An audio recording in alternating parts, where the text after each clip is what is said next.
去他妈的伊利啊！干垃圾游戏毁我青春。大家好，我是 YN。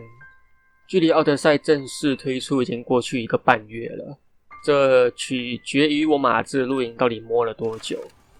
目前奥德赛的2个教学系列也做得差不多，想想我也是时候说一说这一次 DLC 的想法了。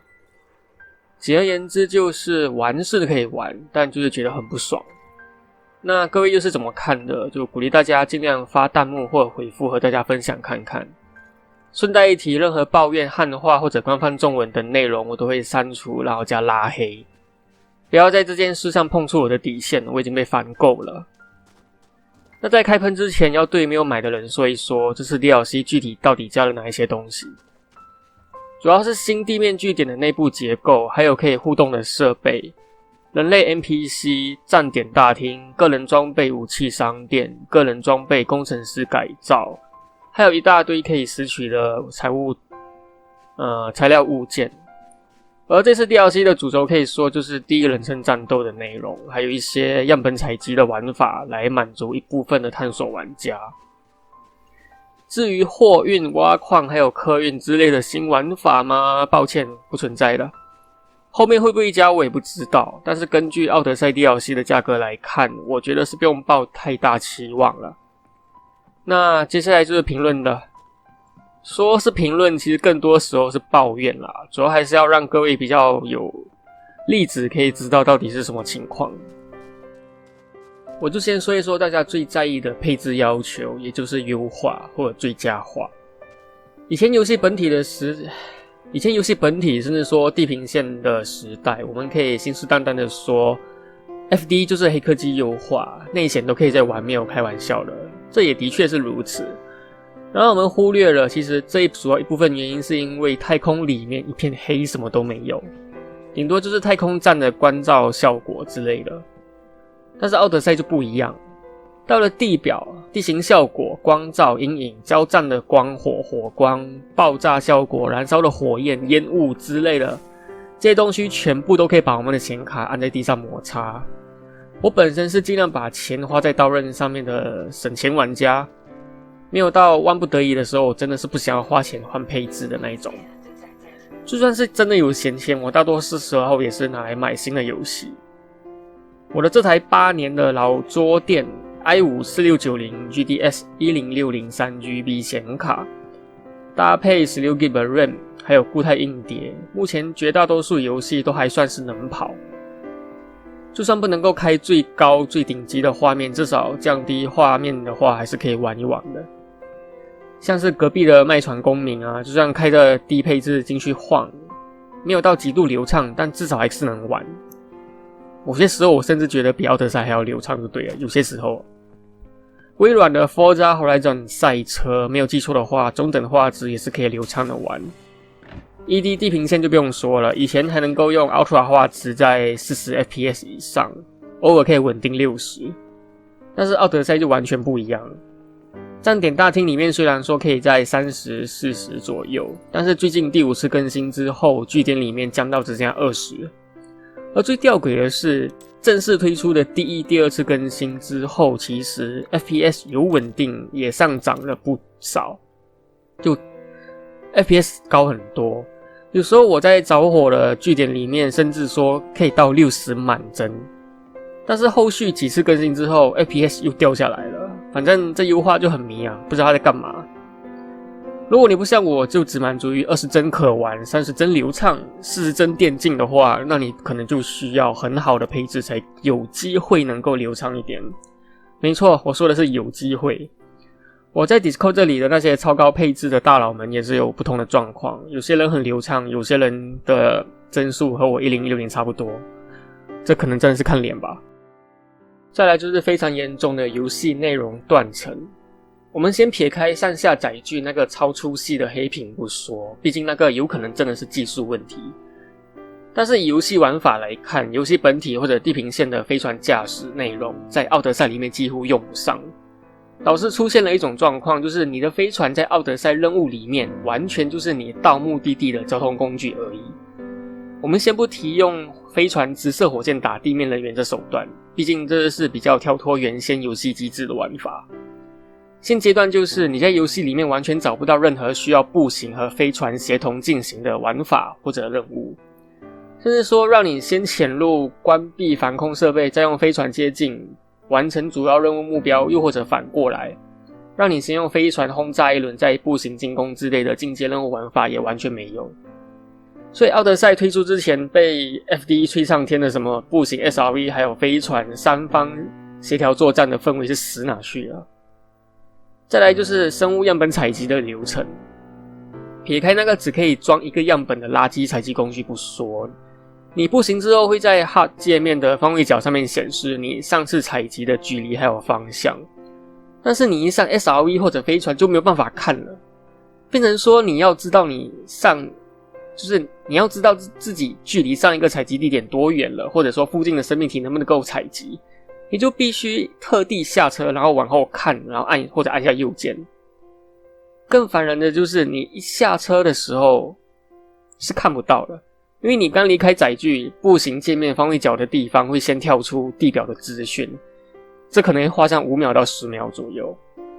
那时候就不能够把上一个采集地点作为一个讯号显示在 SRV 的 Navigation 或者 Contact 界面，方便玩家看吗？难道就不可以在 SRV 上面加入一个类似样本采集工具的脉冲扫描功能吗？我可以理解奥德赛作为 DLC 内容而不是往后的更新内容，就必须在玩法还有游戏本体，或者就必须在玩法上和游戏本体或者地平线隔开。但是有奥德赛的玩家肯定会有地平线吧？ FD 一整个游戏公司难道就真的想不出一个把飞船带入任务的方法吗？现在也都已经有地面生成的地面据点了，太空据点也可以用相同的方法来加进去啊。搞一个太空据点有内购的，你就需要先用飞船打掉周围的防御部队、防御飞船，然后再进行登陆作战。把地面据点的内购用进巨型飞船或者据点，不就可以搞成像 COD 13那样的登舰玩法了吗？也因为这样子的内容断层，就导致说现在就算可以实体 crew 了，你们要么就是一起下地，不然留在飞船上的人是要干嘛？接应，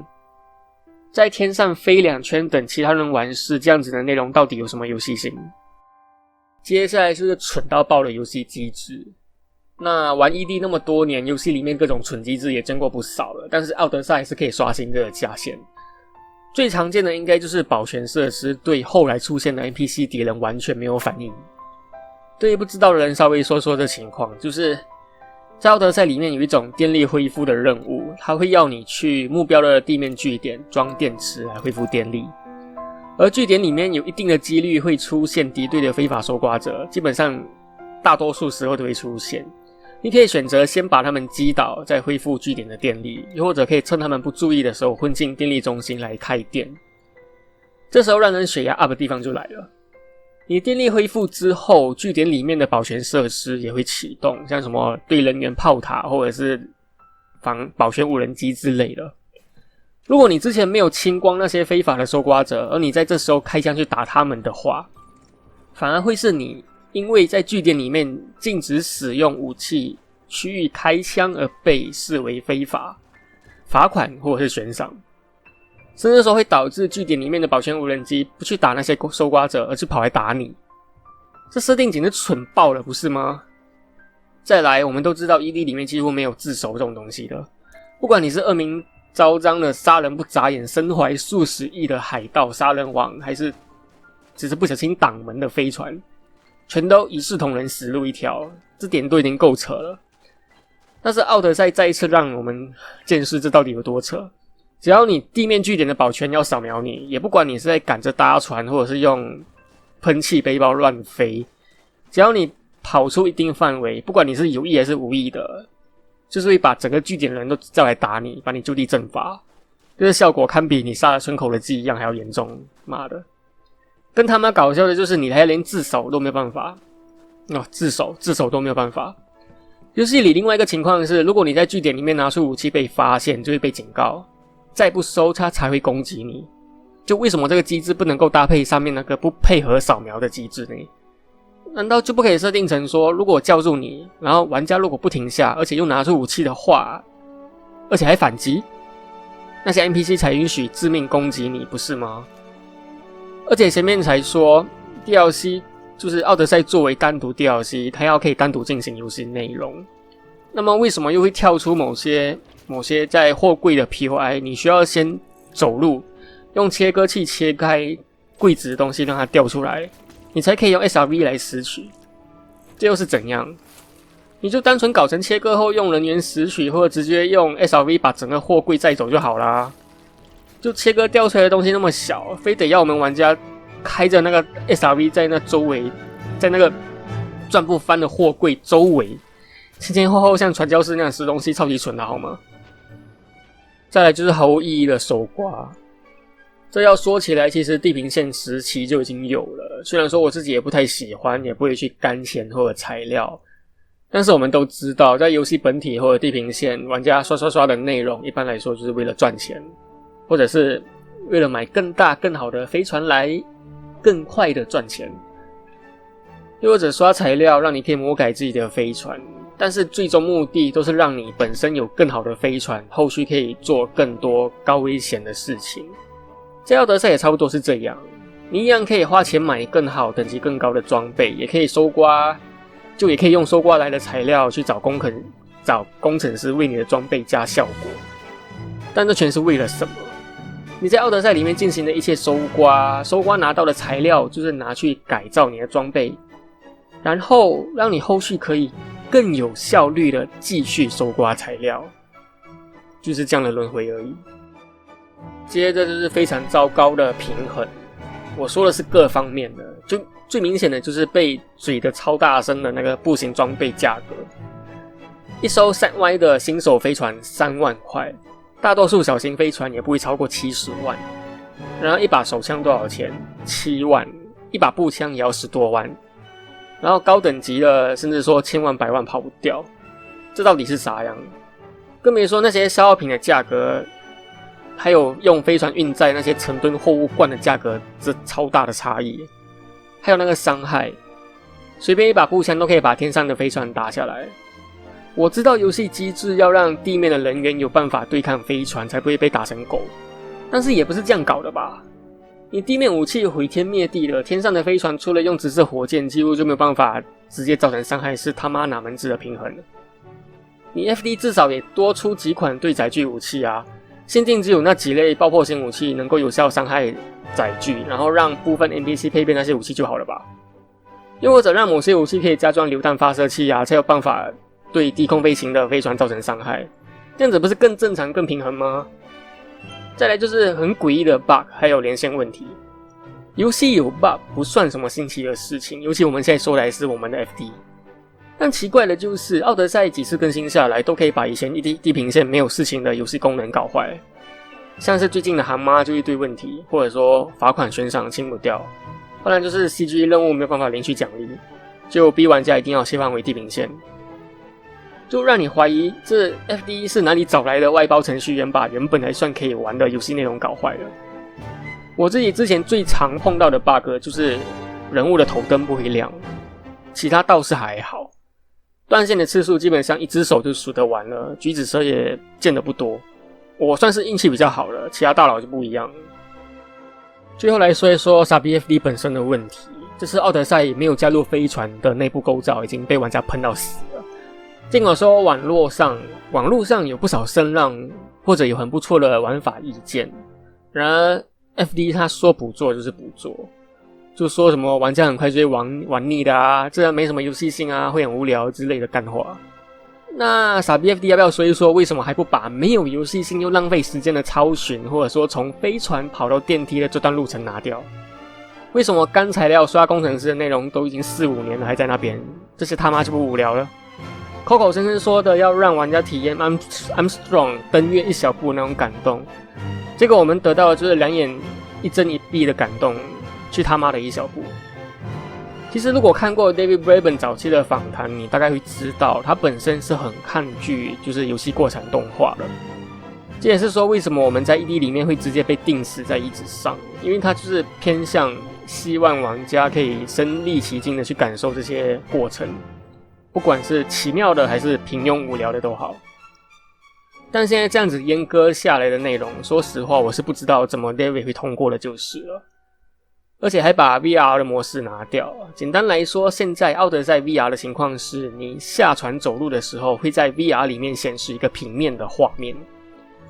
而我看官方暂时也是没有想在奥德赛加入这个游戏内容的样子。我自己是没有 VR 啦，但是很多玩家就是冲着那个沉浸感的 VR 才加入的，不是吗？再来让我最不满的就是毫无意义的 A 测。当初我们真的以为 A 测就是可以预先找到 bug 来帮忙提交，至少可以解决，就让游戏正式上市了之后不会那么多问题。结果傻逼 FD 才来说 A 测的内容其实是更之前的游戏版本，这代表说我们在 A 测找到的 bug 其实可能早就不在游戏制作的最新版本里面了。那我们根本就是测傻小，测心酸的吧？所以傻逼 FD 就是为了从支持他们的玩家身上多坑一笔钱咯。而且就算很多玩家在 A 测期间在官方论坛发了很多意见或者说建议修改的内容，结果现在 B 测了，又是什么个鸟样？我也知道 ED 不是傻逼 FD 的主打游戏，但可是看到他们现在端这坨屎出来，还宁可把人力分去做什么垃圾恐龙世界2，也不好好修 FD， 就也不好好修他们家的 ED。美其名是说现在要全力制作主机版游戏啦，我觉得傻逼 FD 根本就是工时上面来不及，才草草丢这一坨屎出来应付股东还有玩家，他们打算慢慢搞到年底就是了。可是这一切真的直接踩在我的地雷上，我现在就直说啦，我之所以会把旧地平线的教学影片重新上传，是因为等奥德赛的事项还有任务教学系列结束之后，差不多结束了啦，应该结束了，我就会停止发 ED 的教学影片，会等到傻逼 FD 今年年尾所谓的会修好游戏之后再看看情况。因为那时就算地平线版本也肯定会有一大堆 UI 的修改内容，我不打算现在做了之后又要重做。再来就是我很不爽傻逼 FD 就是了，在那之前我是绝对不会再出任何一个 ED 的教学影片，虽然说有什么值得搬运的影片，官方影片我还是会搬运翻译一下啦，但是自己做的话就真的暂时不会了，我他妈懒惰。然后相反的，在奥德赛这样子一搞，就让我久违的想要把麦传神教更新一下进去看一看。然后我在码这篇稿子的期间，其实说真的我也跑去玩星际公民了。这个神教买了好几年，大多数时候都是进去晃一晃接个任务啊，又 bug 了，然后我就出来了。搞不好我会做下教学也说不定啦，谁知道？太空游戏主题那么多，何必执着在一款就他妈不在乎玩家的游戏上？我就等之后 Bethesda 的星空还有星际公民怎么更新啦。去他妈的ED啊，干垃圾游戏毁我青春。好啦，开喷了那么久，就姑且说一说奥德赛好的地方啦。和本体以及之前地平线相比，真的很便宜。虽然说这可能也反映到他们游戏品质上面去了，但是折扣下来只要大约800元左右就可以买到游戏本体还有奥德赛，还算是便宜的吧，超便宜。然后再来就是从移植解放了，可以明确的知道自己的飞船其实到底有多大，对游戏里面的尺度大小也会更了解。微大气的风景还算不错，任务机制虽然说来来去去就是那样，但也相对的稳定一点，不太会莫名其妙就没有办法完成。赚钱也比较稳定，不会想说一天下来任务总是因为 bug 失败什么的。其他顶上人还有什么想法吗？也可以和我们分享看看。最后说一说，拜托多去看看中文论坛的教学，不要伸手问一些蠢问题了好吗？很累。我是 YN， 拜拜咯。